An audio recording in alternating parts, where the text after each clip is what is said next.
So you might think that creating a look like this is pretty hard, but the truth is it's very simple. Just because you see this look in films or high budget TV shows, it doesn't mean that you cannot do this by yourself. So you don't need any presets, power grades, or any expensive emulation plugins. I will show you how to make this look step by step. So back in 2023, a couple of friends were launching their clothing brand and they asked me to make a promo video. They had a very specific idea in mind and a very specific look that at the time I could not make. So I was still on my learning curve in DaVinci Resolve because DaVinci Resolve is really not easy, but it's very simple. The step-by-step is something that you can do just following along, but just understanding the idea, it's going to take practice. You don't need to be a pro colorist because I'm not a pro colorist myself, but I really enjoy color grading a lot. Part of the reason that I created this channel is to show you guys how to create these very nice looks without the need to be a pro. I know it's not easy to learn on YouTube. I learned on YouTube myself, and there's a lot of information out there which is not wrong, but there are so many different techniques that everyone has and everyone uses.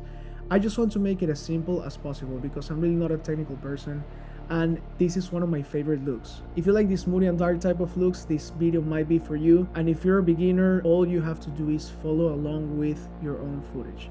That way you don't get lost and you understand the step by step easily. We're going to make this very simple, very efficient. I don't know how to call this look, to be honest. If you can leave in the comments some ideas, I would call it the Netflix thriller look. I'm very excited to show you the whole process. Let's get right into the video. All you gotta do is open up DaVinci Resolve.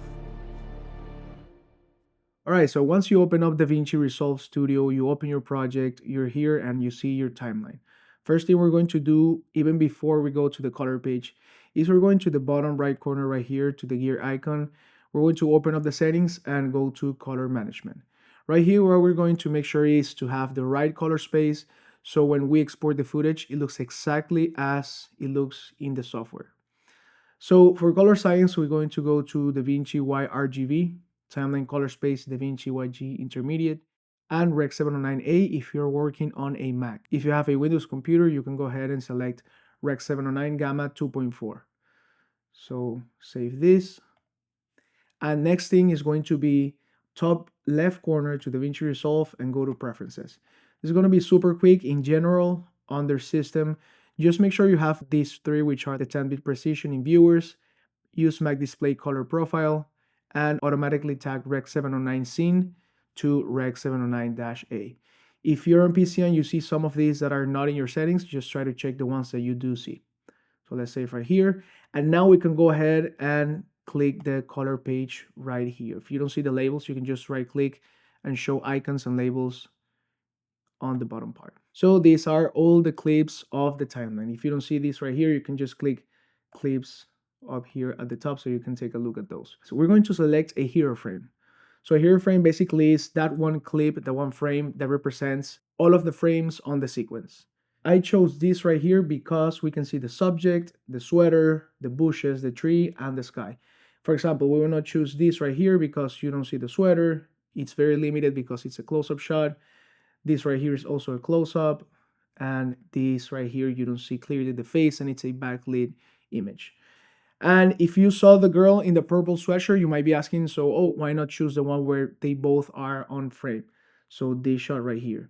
The only reason I do not choose this as a hero frame is because you don't see the sky.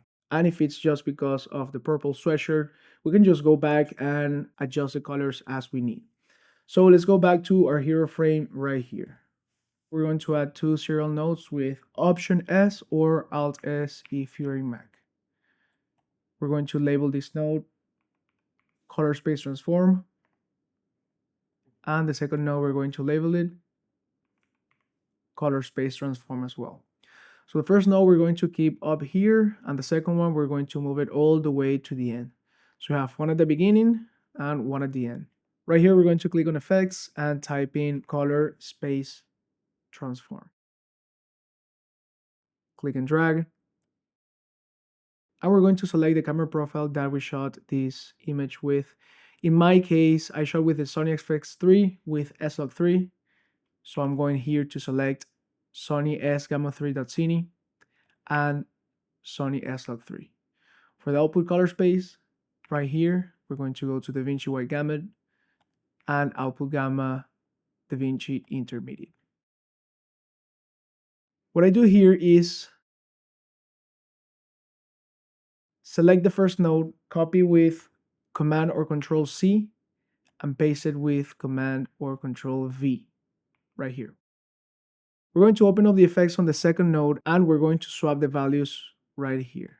And then in the first node right here, since we ended with DaVinci Wide Gamut and DaVinci Intermediate, the second node is going to start with those DaVinci values, and then we're going to end it up with Rec 709 and output gamma, gamma 2.4.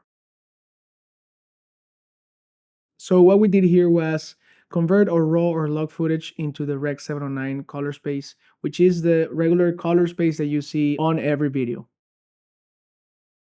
So what's going to happen here now is the whole look or the whole grade will be in between these two nodes right here. That way we work on the DaVinci color space and we have way more flexibility and a larger range of color. From here, we're going to click the first node and we're going to add 3 serial nodes with Option S or Alt S if you're on Windows right here. If you're gonna click and drag, make sure you're in the cursor right here. So click and drag these 3 and move them right to the middle. First node is going to be our exposure. The second node is going to be our white balance. And the third node will be the contrast. For this look, the exposure is going to be a key part. If you notice right here in the image, you're going to see that I overexposed it. The reason I did this is because when you're shooting log, you need to overexpose to have that dynamic range.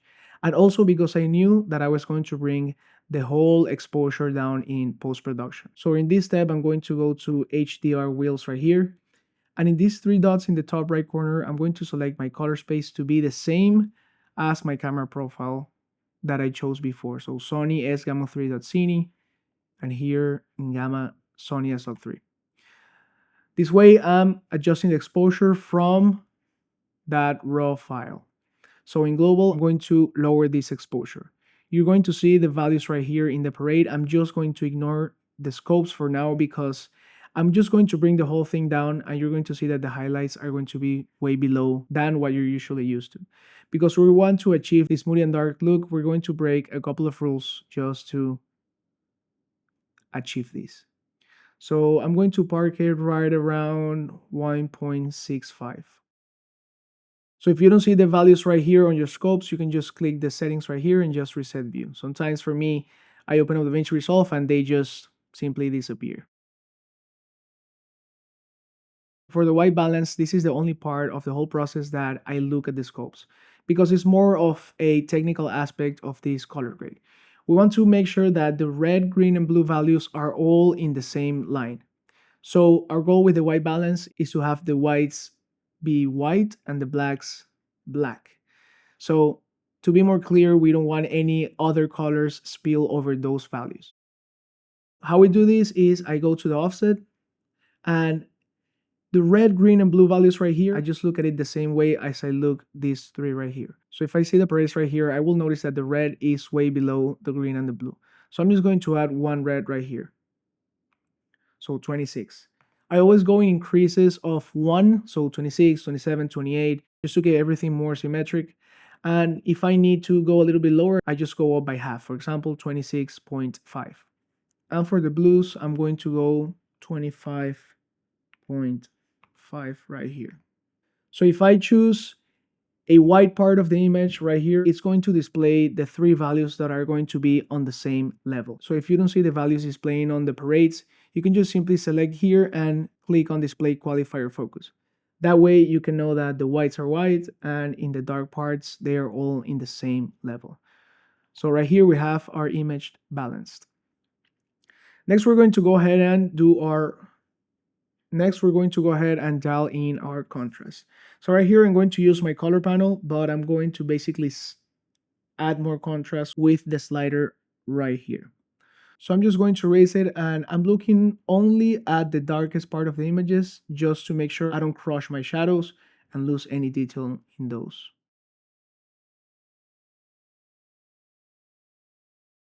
So I'm going to keep it right around here, 140. And with the pivot, we're going to add a little bit more weight to the shadow side by moving it to the right. And I'm going to leave it right around here. So for this part, I'm not looking at the parade anymore. I'm looking at just the image. Right after that, I'm going to the curve right here in this graph. I'm going to select the first icon, which are just the curves. Right here by default, you're going to see that the Y RGB are all turned on. I just click on the Y, which is the luminance. Basically what it does is that any adjustment that I make here is just going to affect the exposure. So it's not going to move any of our red, green, and blue values. So I'm going to grab the higher part of the curve, which is the highlights, and I'm just going to lower it a bit.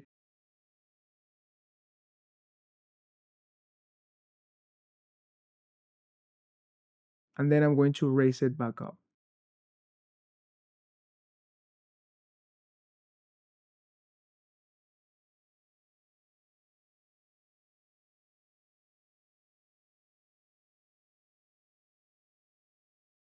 Then I'm going to go to the lower part of the curve, which are the shadows, and I'm going to raise them a bit as well.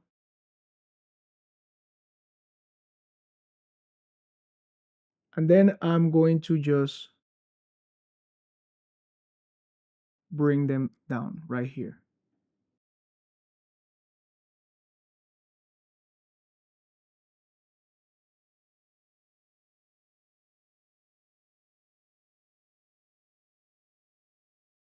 After that, I'm going to create a point right around here, and I'm just going to increase it just a little bit.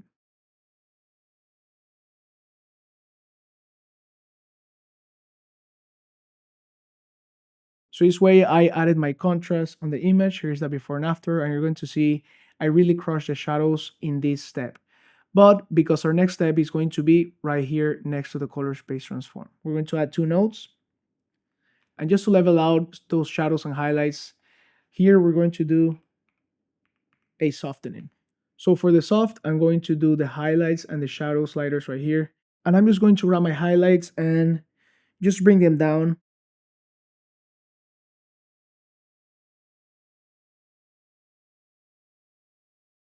until my highlights are a bit more muted. So right around here. And then I'm going to increase my shadow and just level out those crush parts right around here. So you're going to see we soften out the image by lowering those harshest parts of the highlights and just raising the darkest parts of the shadows. Right after that node, we're going to add saturation right here. So for the saturation, what I do is right click, go to color space, and select HSV, which stands for hue, saturation, and value. So right click again and head to channels, and you're going to see three channels. So these channels represent the hue, the saturation, and the value. So we're going to turn off channel 1. Right click again, and then turn off channel 3. So you're going to see that right here we just left with channel 2, which is the saturation. So any adjustment I make here on the wheels is just going to affect the saturation. So for example, I'm just going to raise my gain and see what it does to the image. It's going to add saturation on the highlights, and you're going to see that it has more rich and deeper colors instead of just raising the saturation tab. So this is the reason why I do this specific step. It takes a bit more time, but it's definitely 100% worth it because it just looks way better. So we added that richness on the saturation. It was very slight, but you can notice the difference right here in the subject. So we did our basic correction right here. We're going to put it to the side. And this is going to be the most fun part because this is where we build that Netflix thriller TV show look, which we are going to create right here using only three nodes. So we're going to hit Option S right here for serial node, another serial node, and then Option or Alt P to create a parallel node. Right here, we're going to label it look. Second node is going to be look adjustment. And the third node is going to be our hue, saturation, and luminance. Okay, so how are we going to approach this look? It's going to be very simple. So what I want you to do is just head to the color wheels right here, and we're going to start from left to right. What I like to do is with the lift, I just dial in my overall look. So if my look is going to be a cooler one with blue tones or green tones, this is where I dial it in. So I'm just going to grab the lift,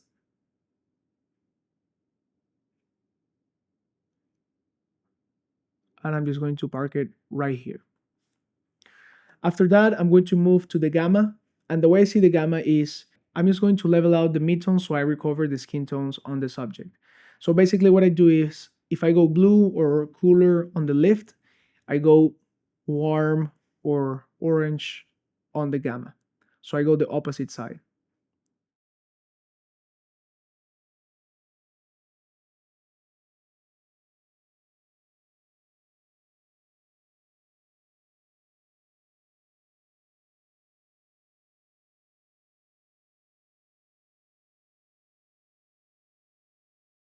So after that, I'm going to skip the gain and go straight to the offset.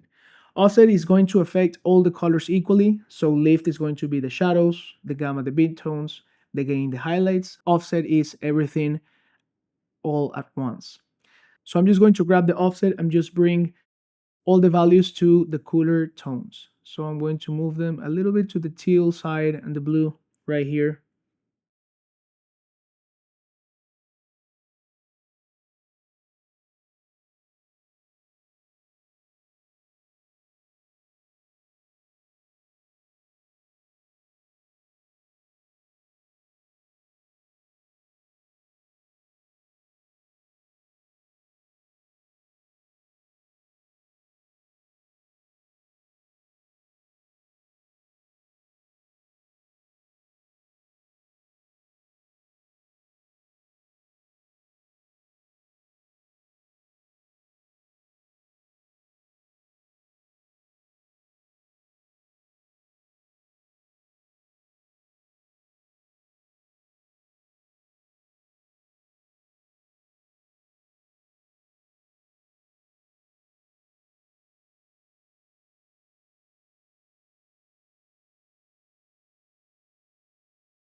Just with the look, the color wheels, we created a nice look, but now we're going to go to the look adjustment and really dial in those specific colors that really sell the look. So I'm going to add a link down in the description, which is a free plugin for DaVinci Resolve called a DCTL.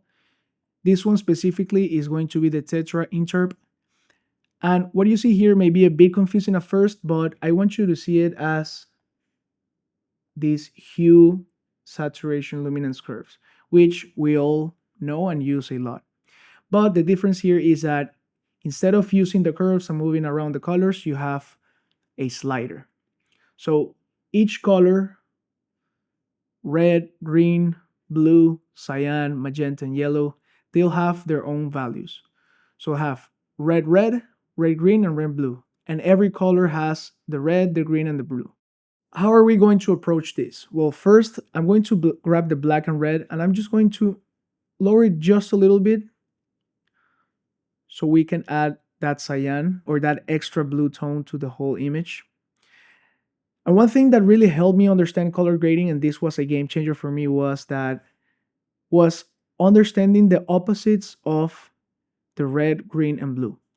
So for example, if I grab the red right here, which are the skin tones, if I increase the red, it's going to add red. But if I decrease or take off the red, it's going to add cyan, which is kind of like a teal color. If I go to the red green, so if I move the green to the right, it's going to add green. But if I decrease it, it's going to add magenta. And if I increase blue, it's going to add the blue color. And if I decrease it, it's going to add yellow. The opposite of red is cyan, the opposite of green is magenta, and the opposite of blue is yellow. Right now my skin tones are a bit more on the red side, and I wanted just to bring it down to have a more monochromatic look, so everything is more on the bluer side. So let's grab the red and let's just decrease it to right around here.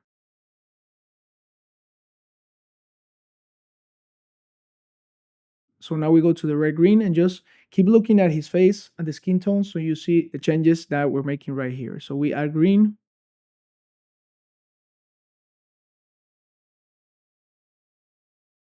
and then we're going to add yellow by decreasing blue. So you don't see any yellow on this side, but the way you add yellow is by decreasing the blue. And that's one thing that really clicked whenever I got more practice when color grading. So let's decrease the blue right here.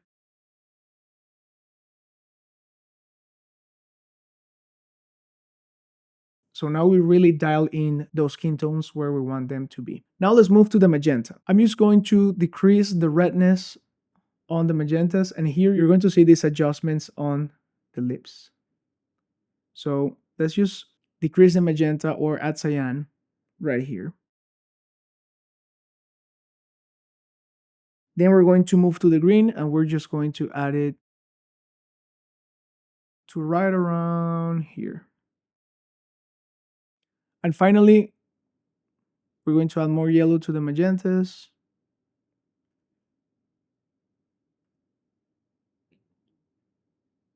To right around here. Finally, we're going to move the yellow values, but we're going to be very careful with this because the yellow is also part of the skin tones. But I'm going to use the yellows just to balance out the things in the back where the brightest part of the bushes and leaves are. So I'm just going to decrease these to right around 705. And here we're going to increase the blue to around 79. So that looks fine. So pay attention to what's happening here. I'm going to turn it on and off. And what we did was bring those specific colors, the red, the yellow, and the magentas, right into the look. So we make all of those specific details be more aligned with the whole color grade. So for HSL, I'm going to go here to the curves and I'm going to select hue versus saturation. And we're going to select 3 points right here. So the green, the cyan, and the blue. Here what we're going to do is I'm going to select this point right here next to the blue and I'm going to lower it on this side where the highest peak of the blue is. So right around here. Then I'm going to grab the green part right here, and where this little peak right here shows on the graph, I'm just going to lower so I can get less greens on the background. So right here with these 3 nodes, we build the whole look. I'm going to turn this off so you can see the difference and how we made all those colors fall into the right place by being very specific with what we want to achieve. So every footage is different, the lighting, the exposure, the skin tones, etc. Make sure to follow these steps, but more so understand the logic and the thought process behind them so you can just apply them to any footage that you use. Now we're going to add some texture right here with 2 nodes. We're going to click here, Option or Alt S to create 2 serial nodes. This one is going to be the beauty effect. Select effects, click on beauty, and then we're going to click and drag right here. We're going to click advanced options, operating mode, automatic, and we're going to just increase the amount right here to around 680 is fine. And the scale to around 450. So you may look at this and see that the image is all messed up. It looks muddy. And to fix this, what we're going to do is just blend the overall effect. to around 400 is fine. One thing about effects is you always want to blend them so they don't look overused or oversaturated. After this, let's go to the next node. We're going to select glow and we're going to click and drag it right here. Under advanced control, let's select composite type to be soft light and just lower the shine threshold all the way to the end. Then I'm going to grab the spread and just increase it until I see that the effect blends in with the highlights. If you notice that glow effect, change a little bit of the color, and you can fix that by just lowering the saturation all the way to 0, but I'm going to choose to keep it because it added a slight blue to it. Then, like every effect, we're going to grab the global blend and just blend it out to around 450 is fine. So this is the well-known glow effect right here. Finally, just to add a bit more of this texture back, let's go ahead and select contrast pop under the effects. Just click and drag it right here. Then you can raise the detail amount up until 50 looks fine. I don't usually go over 70 because I feel like it's too much. And I'm just going to lower the detail size right here. I'm going to lower the threshold as well and raise the high threshold right here. Add a bit more softness. And I'm going to just blend this effect as well. It's going to be very slight, but if I turn it on and off, you're going to see it adds a little bit more texture. Remember that every effect, you want it to be very, very slight so you don't overuse anything.